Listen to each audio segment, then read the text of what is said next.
Well, thank you for joining me for this subscriber exclusive interview with Dr. Sal Giorgiani. And he is an expert when it comes to science. He is an expert when it comes to vaccines and prescription drugs. And I'm just so excited to have him join me today so that we can have a little bit more of an extended conversation about COVID, about the vaccine, and about the science of it all. So let's welcome Dr. Sal to with us now for all of our subscribers. Dr. Sal, we talked about this a lot in our interview that was a part of the show, but we really danced on this topic, and it's so frustrating.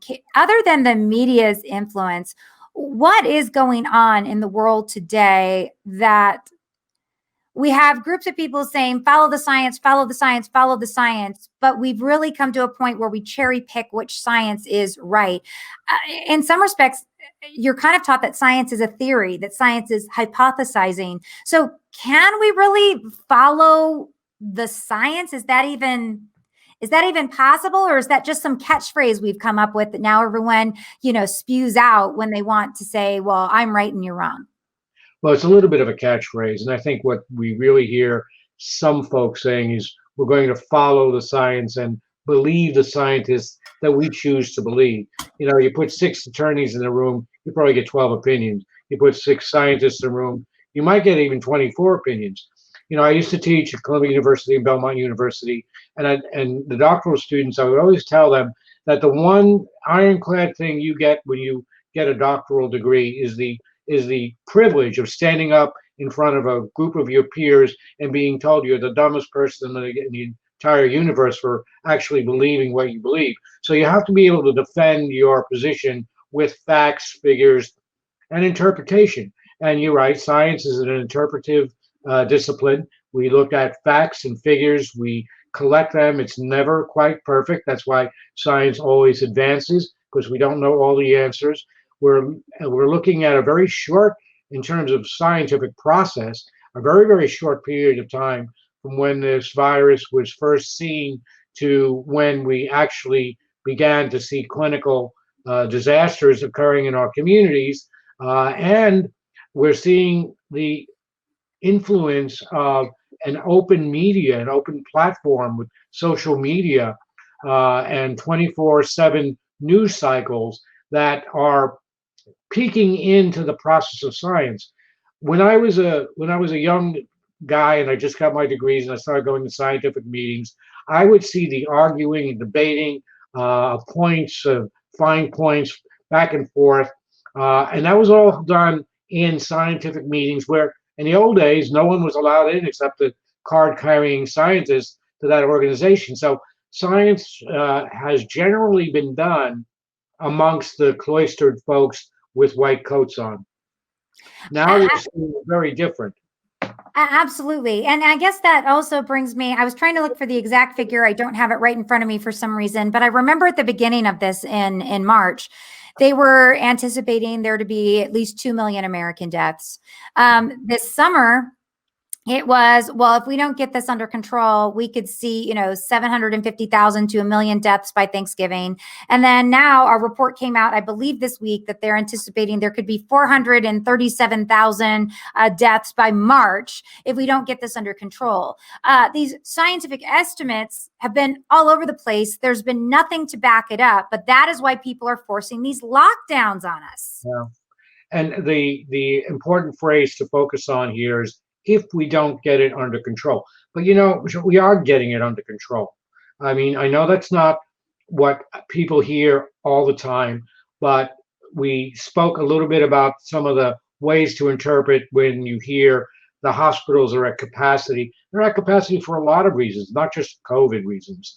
When you say that we have so many 100,000 cases identified or tested for now, well, but that's just like saying I made $50, but my expenses are 45. Unless you know both numbers, you never really know how much money you've made if you're a business person. So we not only have to look at the number of cases identified, but what percentage are actually hospitalized, what percentage who are hospitalized walk out on their own power and are cured, what percentage of individuals have it and stay at home and get better, and then what percentage of patients unfortunately succumb to the virus. So the death rate for the virus is estimated at 50 to 80% less, 50 to 80% less than it was back in the early summer when we were just figuring out how to treat it.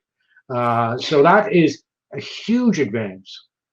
I agree with you. And I know that, it seems because we've been on a 15-day to flatten the curve for 9 months, it seems like it's been a really long time. But if we go back to, March 15th, when we did make this initial decision to do a shutdown, I sit on one of the White House advisory boards. So I was able to be a part of some conversations with Dr. Bricks and Dr. Fauci early on. And Dr. Bricks scared the freaking pants off me, saying, this virus is mutating. You shouldn't be bringing your kids to the grocery store. And I was very, very scared in the beginning because of that conversations that we had with her. But one thing I think we've noticed is that we are getting this a bit under control, because what we know today is exponentially different from what we knew back in March. And the amount of treatment, I mean, remdesivir and other things, we cannot ignore with the speed of which we are coming up with cures, with the speed of which we are coming up with ways to take care of this. We were told we were going to have this huge ventilator shortage. We did not have a ventilator shortage. So what I don't quite understand is science just advancing so much that we really do have this under control and we nipped it in the bud? Or were we just confused in the beginning and it wasn't as bad as we were being led to believe? Yeah, there's a lot of, let's unpack that a little bit. Were the scientists misleading us purposely? No. Fauci and Bricks, they're just wonderful people. They are not, and it's just not in their DNA, if you'll pardon me for saying, for them to deliberately mislead people no matter what. That's not how they performed in the HIV crisis. And I remember that. And Fauci was our hero then, and he's a hero now.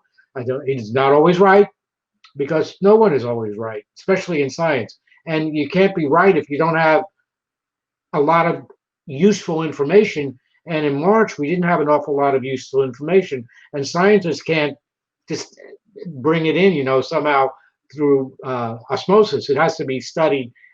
But I think they did the best that they could do at the time that they were doing it, working on imperfect information. And that's something for folks to agree.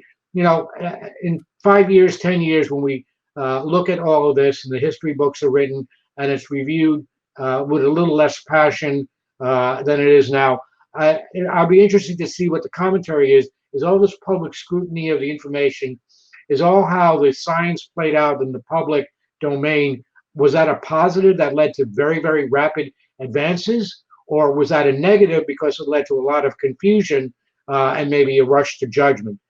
History will gauge.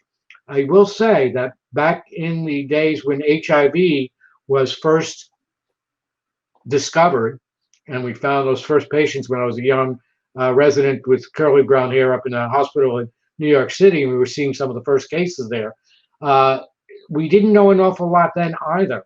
And if you go back and you look at the history, and there wasn't the social media, there was just the beginnings of social media and outreach, like patient advocacy groups to talk about it. But I do think that history shows that if it weren't for the scrutiny of the public to the drug development and then clinical care development and the laboratory diagnostic development, they wouldn't have, I don't think it would have moved as quickly as it did then.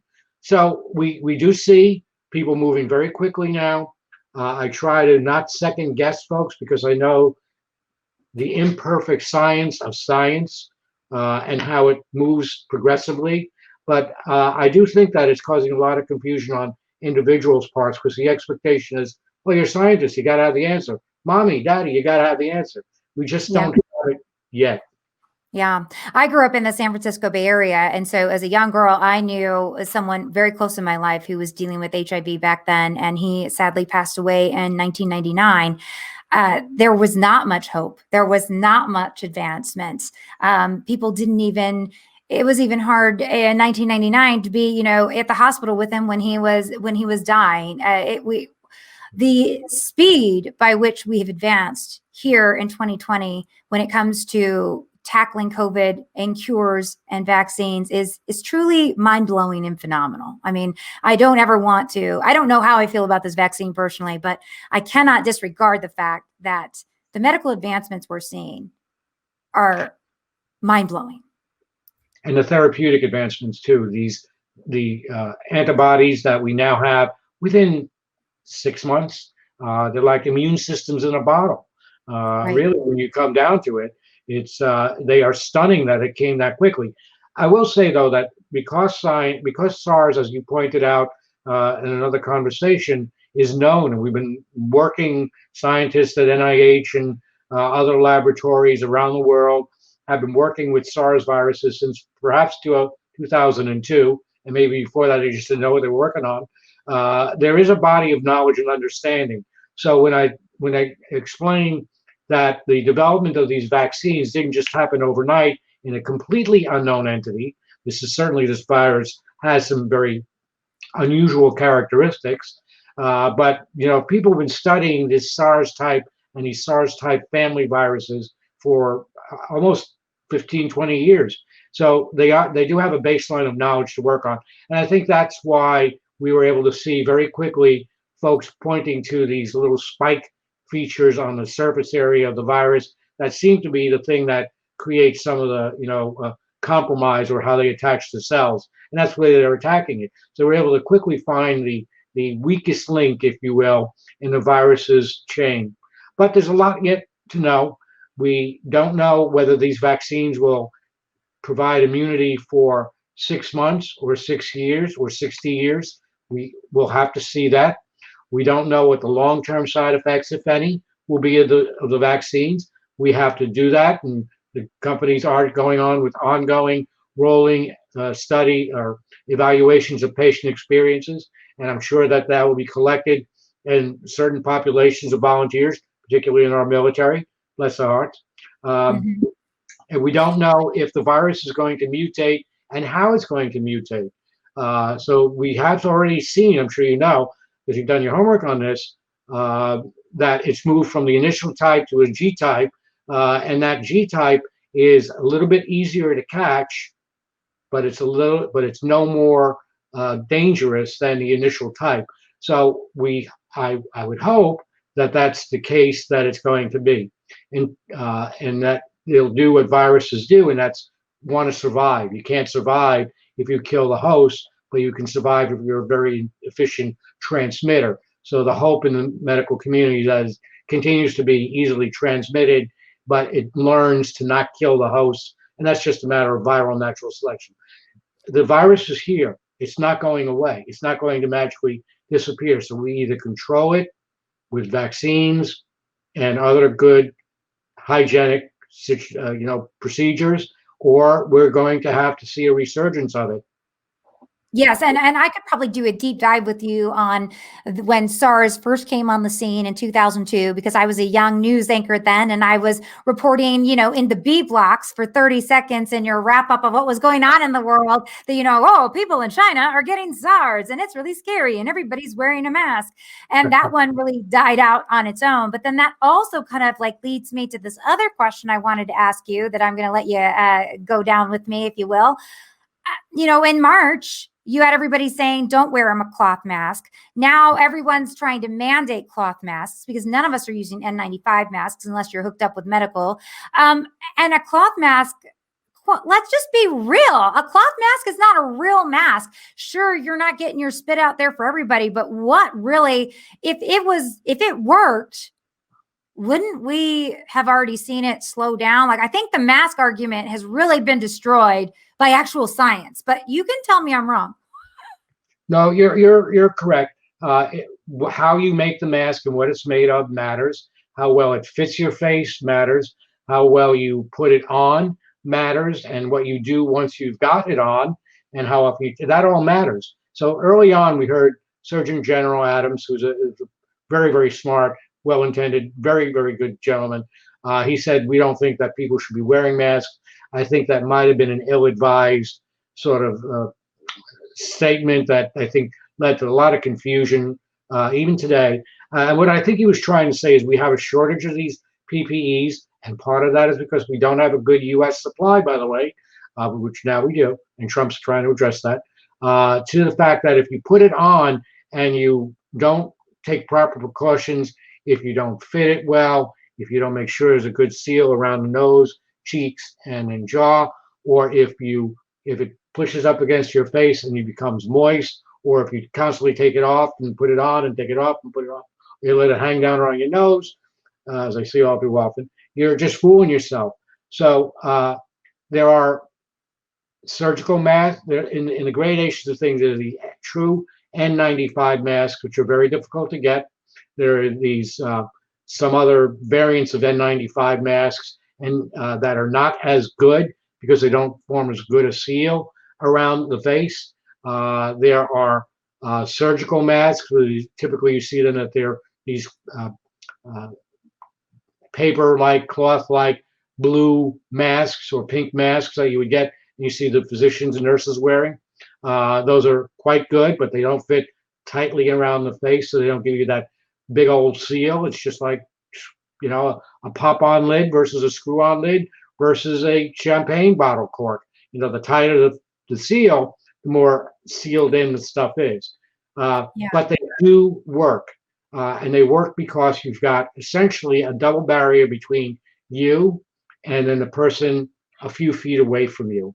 And that's why they keep it from getting from you to them and then from them to you. So it's But not then, perfect. why does the governor of Nevada, who always wears a mask, why does he get COVID? Because there's people who are just loyal masks loyalists. They never leave without one and they get it. And I'm not terribly loyal. I wear it when I have to go somewhere that requires it.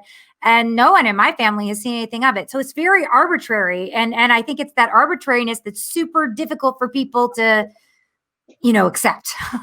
Well, it also depends too, as we, as I think and we discussed on other occasions. It's complicated. The viral load, your own inherent community, ability to fight the infection. So some people are just not going to get it, or going to get it very mildly, and it may be because of mask wearing. It may not. The other thing is that just putting on a mask doesn't indemnify you completely. I've seen people do the most bizarre things. They put a mask on and then they go right up to someone's face and they whisper in their ear. So when you whisper in someone's ear and they've got a loose fitting mask, it goes right in there, right through what's not a seal between your cheek and ear. So that depends too. And it may be that he was, or someone is exposed to a child who is a carrier. Children still, while they don't have symptoms, and that's one of the unusual things about this virus. You have these very prolific,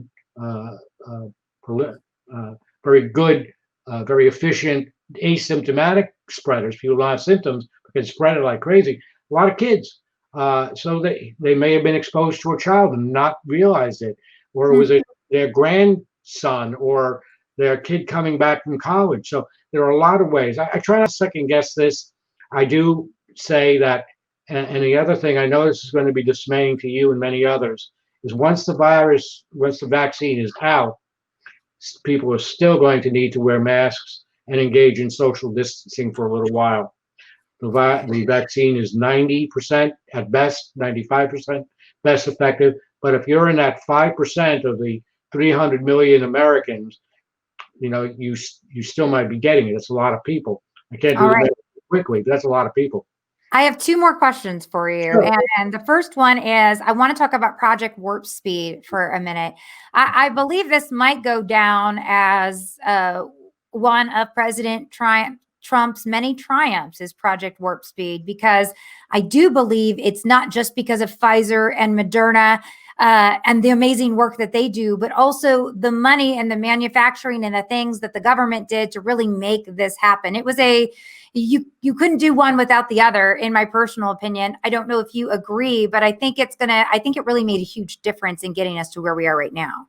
It has, and I think it'll go down in the history books the same way that the scale up of industrial capacity during the First and Second World War made a huge difference in our ability to do everything, including, by the way, getting penicillin out to soldiers in World War II, which I will also say was a Pfizer government contract to something on a smaller scale. But I like Operation Warp Speed. So I think the good thing that this administration did is that they looked at history, they saw what worked, and they applied it to this very unusual circumstance. So I do think that that is, and you're right, even though Pfizer didn't take Operation Warp Speed money for development, what they are taking it for distribution and purchasing.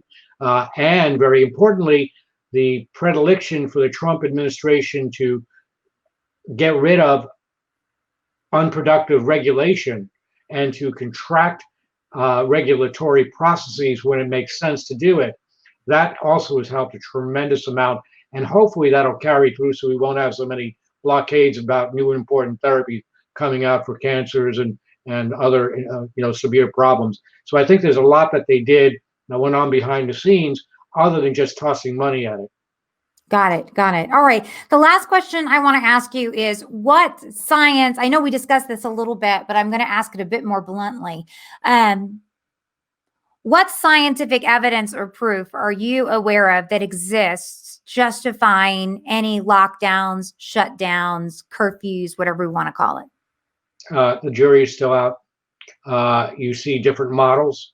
I think a lockdown in the most severe scenario probably has not been proven to do much except create a huge mental health dilemma for individuals and a huge flattening of not just the virus but the economy to the point where you might not get it. And don't forget, a lot of this is flattening the curve, not eliminating the virus. So lockdowns don't eliminate the virus.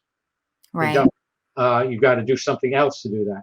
So I do think that, as with all things, there was a knee-jerk response. We got to lock it up tight because no one knew what else to do. But now I believe, after we've seen what's gone on in Europe, in the Scandinavian countries, what we have seen in the cities and states where they have had very tight lockdowns, and now they're having these surges because the virus is there. It's just not spread, but now it's spreading as people come out. So you can't lock down forever. So I think that there has to be a middle ground of social distancing, hand washing, face mask wearing, and in certain venues where people come into close contact, I hate to say it because I'll probably get a lot of people upset with me, bars and restaurants, those are probably not great places, but schools, open air malls, certain places where you can contain spread or lighten the load, those are fine. You just have to be very careful. Yes, it's interesting, I guess, the hypocrisy of it all, because I will often hear the left say, you Republicans, you conservatives, you're politicizing this when it's a public health issue that shouldn't be politicized. But on the flip, the Democrats are also politicizing this because they're justifying their lockdowns. They're saying that this is the door for socialism. So both sides are politicizing it, and they're all doing it on their high and mighty horse. And at the end of the day, the people who are really suffering are the people who are drinking too much, are the people who are now turning to drugs or turning back to drugs, the people who aren't getting the medical care that they need. So quite honestly, this high and mighty attitude of I'm doing this for public health is kind of disgusting and shameful. I've spoken when Men's Health Network is doing a series of conferences and programs on the impact COVID has had on mental health, particularly for boys and men, but it's not just boys and men, but that's that organization's interest. One of the psychiatrists is a very, very well-known adolescent and pediatric psychiatrist. I asked her to be on the panel, and she said, Sal, I just don't know if I can.